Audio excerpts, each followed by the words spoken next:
Сегодня мы вам покажем идеальную квартиру-студию, разберем ошибки, которые тут допустили, и как можно их исправить.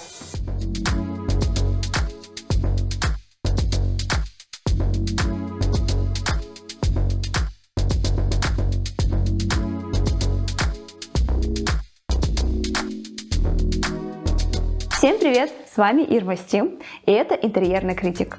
Напомню, что эту квартиру делали не мы, и поэтому мы можем объективно рассмотреть все плюсы и минусы. Площадь этой квартиры составляет 40 квадратных метров. Эта квартира рассчитана максимум на 2 человек, и начнем мы с прихожей. Заходя в квартиру, перед собой мы сразу видим кровать и большое панорамное окно. У входной двери есть удобная полка для ключей и других мелочей. Что смутило, так это открывание этой полки. Очень неудобно. Лучше было бы сделать полку без ящика, чем с такой дверкой. С другой стороны расположен шкаф, и поскольку шкаф в квартире всего один, вся одежда должна поместиться в нем. Он достаточно объемный, и думаю, на 2 жильцов тут будет вполне достаточно. В этой квартире электрический щиток и роутер удачно спрятаны в шкафу над входной дверью. Такое расположение является оптимальным. Это делает интерьер более чистым и аккуратным.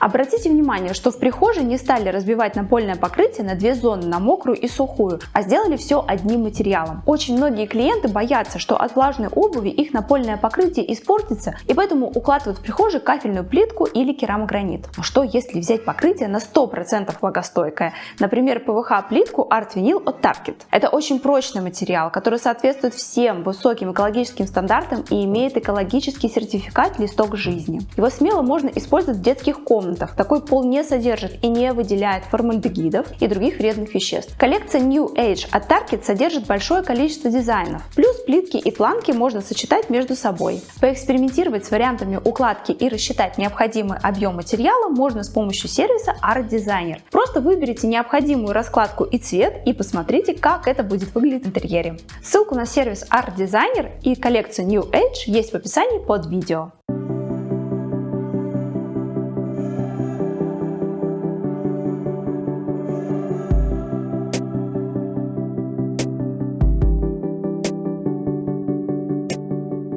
Из прихожей мы можем перейти в ванную.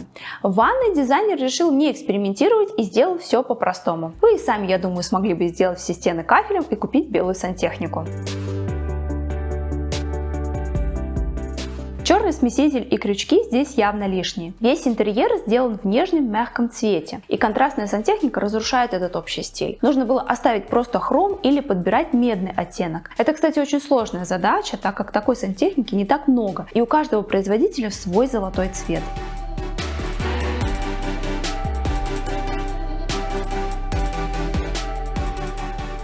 Вторая ошибка – это подсветка у зеркала. Свет за зеркалом хорошо освещает полочки, но совсем не освещает лицо. Если будете покупать зеркало со встроенной подсветкой, то берите зеркало, где свет направлен прямо на вас. Хотя, может быть, дизайнер и хотел добавить такого эффекта. Также тут забыли сделать электровывод для зеркала, поэтому тут идет скрытая подводка. Это очень частая ошибка. В проектах постоянно забывают сделать выводы для зеркал с подсветками, для вытяжек и скрытых подсветок. Со светом в ванной есть еще одна проблема. Зачем-то лампочки на потолке сделаны на разных выключателях.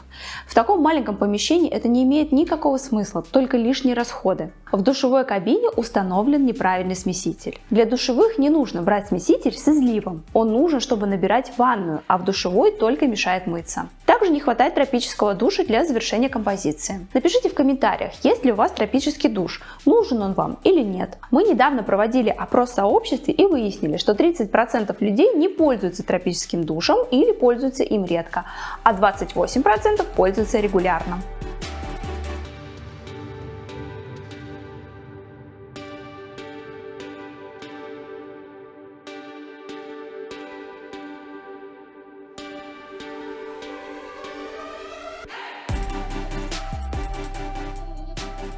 Рядом с ванной расположена кладовка со стиральной машинкой. Тут также хранится пылесос и утюг. Это самое непродуманное место. Зачем делать шкаф внутри шкафа?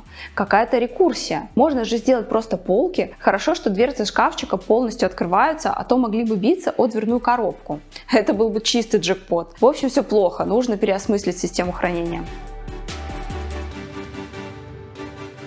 Плавно переходим в кухню-спальню.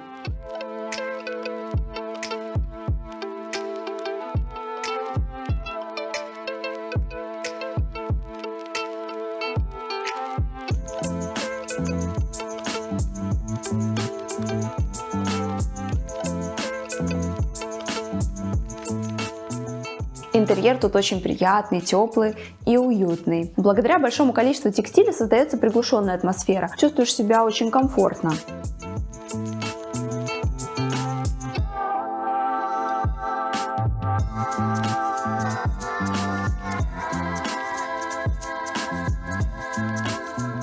За кроватью и за обеденным столом наклеены обои, остальные стены просто покрашены краской.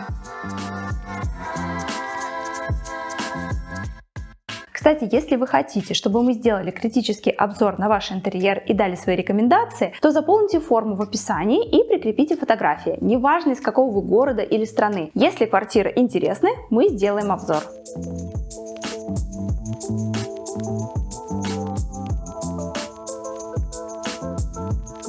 Теперь перейдем к ошибкам. На кровати сделан очень высокий матрас. Когда на него садишься, ноги с трудом достают до пола. По изголовью видно, что максимальная высота матраса должна быть сантиметров на 5 ниже точно. Когда вы покупаете кровать, производитель должен дать рекомендованные размеры матраса, и за эти параметры лучше не выходить. Если вам нужен высокий матрас, то кровать нужно брать с заниженным основанием. Рядом с изголовьем кровати стоит симпатичное двойное зеркало. Оно совершенно точно подходит к общему стилю и отлично смотрится. Но поскольку на стене за ним также есть зеркало, то скорее всего задача этого зеркала была быть ширмой. И на мой взгляд, ширму лучше сделать без зеркал. Мало ли что может померещиться ночью в зеркале, когда ты спишь. Как-то зеркала у кровати разрушают уютную атмосферу, которую обычно создает ширма.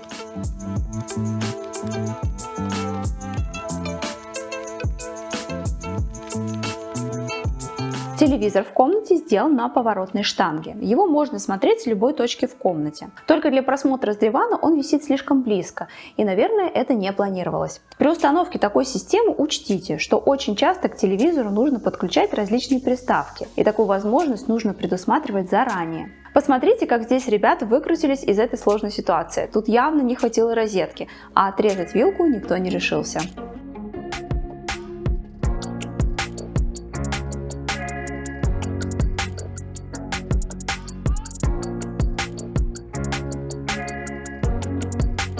В интерьере не хватает занавесок. Похоже, что они лежат в шкафу внутри шкафа. Значит, они будут белого цвета. Это хороший выбор, так как бежевых оттенков в интерьере уже достаточно. Занавески скроют радиатор отопления и станет совсем хорошо. Круглый ковер на полу можно убрать. Достаточно ковра, который лежит у дивана. Круглый ковер слишком маленький для кровати, и он будет только усложнять уборку помещения. На таком маленьком пространстве лучше не делать много текстур на полу. Наоборот, постарайтесь сделать, чтобы как можно больше напольного покрытия было видно. Сделайте кровать на ножках, подвесные полки, и тогда ваша комната будет визуально выглядеть больше.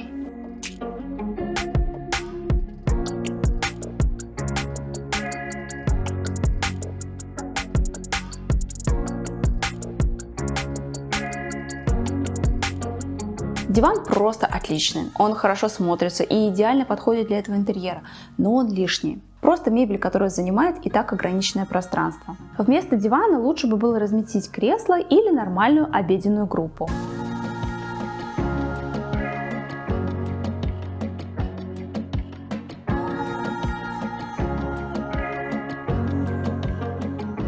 Сейчас обеденный стол очень маленький. Вот что мне понравилось, так это вращающееся полукресло. Обычно на стуле с подлокотниками просто не сесть. Их нужно отодвинуть от стола, сесть и обратно придвинуть. А тут можно просто повернуть и сесть в стул. Не нужно его перемещать по кухне. Очень удобное решение. А теперь представьте, Круглый ковер и диван мы убираем. Ковер из-под дивана идет под кровать, а на место дивана встает нормальный обеденный стол. По-моему, будет очень хорошо. Для светильника над столом забыли сделать электровывод, и поэтому на потолке сделан кабель-канал. И если честно, то непрофессионал этого не заметит, просто подумает, что такое светильник. Но мы-то знаем, что кто-то накосячил с электрикой. Обязательно проверяйте все электровыводы еще на этапе проекта, но зато такой светильник можно легко перенести в другую сторону над новым обеденным столом.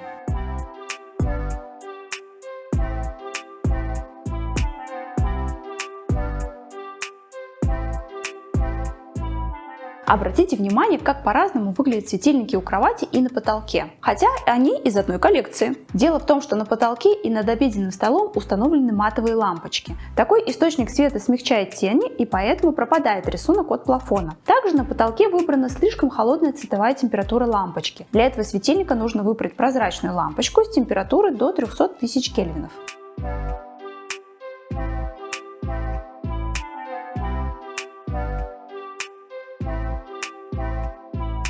По поводу стены за диваном. Дизайнер постарался и нашел отличное круглое зеркало, которое хорошо дополняет общую концепцию. Мне только кажется лишним зеркальная полоска. Я согласна, что зеркала расширяют пространство, но также они создают излишнюю сложность. А это зеркало еще и очень узкое. В общем, оно только портит общую спокойную атмосферу, создает какой-то разлом на стене.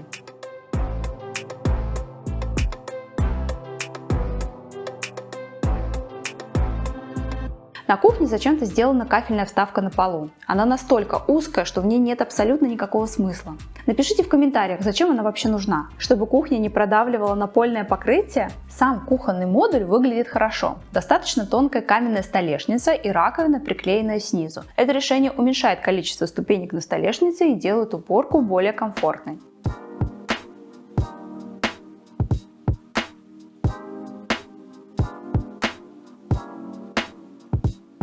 На кухонном фартуке явно не хватает розеток с левой стороны. У фасадов приятный цвет. Обратите внимание, что нижняя часть фасадов за счет более темной гаммы делает кухню сбалансированной, а белые верхние шкафы не нагружают пространство. Только кафельная вставка на полу все портит. На кухне планируется встроенная микроволновка. И хуже места сложно было найти. Только представьте, как сложно будет доставать горячий суп с такой высоты. Если вы хотите сделать микроволновку в колонне, то нужно ее делать примерно на уровне груди. А еще тут забыли, что для каждой светодиодной подсветки нужно предусмотреть место для трансформатора. Поэтому трансформатор от кухонной подсветки просто лежит на полочке в шкафу. А для зеркала в коридоре не нашлось места для трансформатора. Поэтому он пока что прячется за прикроватной тумбочкой. Как вариант, можно заменить светодиодную ленту 12 вольт на ленту 220 вольт. И тогда можно будет обойтись без трансформатора.